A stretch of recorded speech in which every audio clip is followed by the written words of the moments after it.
नमस्कार श्रोता बंधु। आज शुणा लक्ष्मण कुमार लिखित धूलीझड़र द्वितीय भाग। अम्लान निश्चय आसब ए रास्तार से तोते छाड़देव आदि अम्लान न आसे आसब तो निश्चय से जोर दे कहला। तू ये छिड़ा हुई रास्ता को देखुथा, जदि अम्लान आधा घंटा भितर न आसे मत फोन करू मु आसी छाड़देवी। ता कथा सत है, तुम्हें आसीगल। हाँ, पूनम अनुमान करिथिबो जे मु एई समय रे एई रास्ता रे आसीपारे। मु आज रतिकांत सह मामू घर आड़े अपराह्न जिबार अछि बोली सकाळे कहिथिली ताकू। मु कहिली, रतिकांत कहिली, रति तुमे घर को चली जाओ, मु सीमा को तांको घरे छाड़ी आसुची। सेठू रतिकांत ता रास्ता रे एकुटिया चलीगला। से मार्केट कड़ निर्जन संध्यारे रास्ता रे सीमा सह मु चलिबा आरंभ कली। चारिआडे मुह चिन्ही होनथिबा अंधकार। हठात असराए वर्षा आसी आम दुहीं को भिजाई देला। ए वर्षा, ए रास्ता, ए संध्यार अंधकार जदि केबे सरंता नहीं, मु हठात कहिली, पागल पागल कहिला सीमा, एटा कौन पागलामी? मु टिके चिहिंकी उठिली, नुहे तो कौन? सीमा मो कथारे तुरंत जवाब देला। गोटे नीरवता संचरी गला परे परे सीमा पचारिला, से नोट सब केबे मते देबो? ए गोटे सप्ताह मध्य उत्तर देली। मु जदिओ मो निज पाई केबे भी नोट करेनी कि नोट करबा ऊपर आस्था रखे नहीं, सीमा पाई किंतु राति राति उजागर रही नोट प्रस्तुत कर दिए। आउ मने मने ताकू गाली दी, सुंदरी नोट पढ़े चार लेखि पकाइब परीक्षा खातारे, आउ दिने फूर किना केउ दर बुढ़ा सब उड़ी चली जीव बाहा है। दिने रतिकांत को मु पचारिली, सीमा को सीधा सड़क कहीदेले केमती हुअंता? कौ कथा? ए सीमा को जे मु भल पाए से कथा? ना ना ना, एते शीघ्र तरतर होई कहना, टिके धैर्य रख, संपर्क आउ टिके गाढ़ हो, समय आसिले कहबो। रतिकांत ठीक ही कहूची मु भाबिथिली।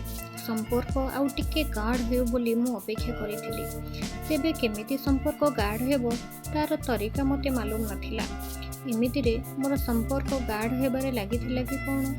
मु सचेतन हेबा बेलको जानिली जे सीमार बापांक रिटायरमेंट होई गलानी ओ एई मास शेष बेलको सेमाने तांको गाँ को फेरी जिबे। मते भारी छटपट लागिला, हेले मोर छटपट को सीमा कोन जानिला कि बुझिला? से खुशी रे फेरी गला एमिति गोटे मे मासरे। छाड़, ए प्रेम प्रेम गोटे फालतू धंदा। मु भाविली सीमा अति कम रे जीवा आगु थरे मते कहि पारि थांदा जे अम्लान आमे अमुक तारीख रे जाउछु, सब सुंदरी झियो स्वार्थपर। से दिन सीमा को मु तांको घरे छाड़ी आसीथिली सेही नीरव संध्यारे। सीमा पदुटे भी कहिलानी, अम्लान टिके बस, चा टिके पी दे जीवो इत्यादि। बरং सीमार माँ केड़े खुशी हो जाइतिले, बापा आस, मु तो बंगाहागर जाइथिली मो झियो केउठी रहिला बोली। तापर से सीमार बापांको उद्देश्य रे कहिले, बुझिल आम झियो जोउठी थिले भी किछि चिंता नहीं, जदि अम्लान सांगरे थिबे। बापा बस, चा टिके करि देउछि, ता माँ कहिले। मु मना कली, नाई माँ मु आसुची कहि चली आसली। सीमा आम सहररु जीवा परे ता बाहाघर भी ठीक होई गला, अथच से मते जणैला नाही।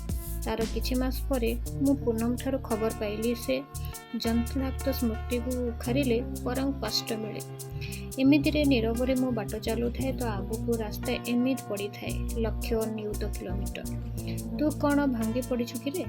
बेले बेले सुखिला पवन मते नीरवरे आउसी दे प्रश्न करे। अथच धूलीझड़ परे धूलीझड़ पाखरे सीमा न थाए। से तार स्वामी और पिलाछुआ सह वास्तव जीवन बंचु थाए।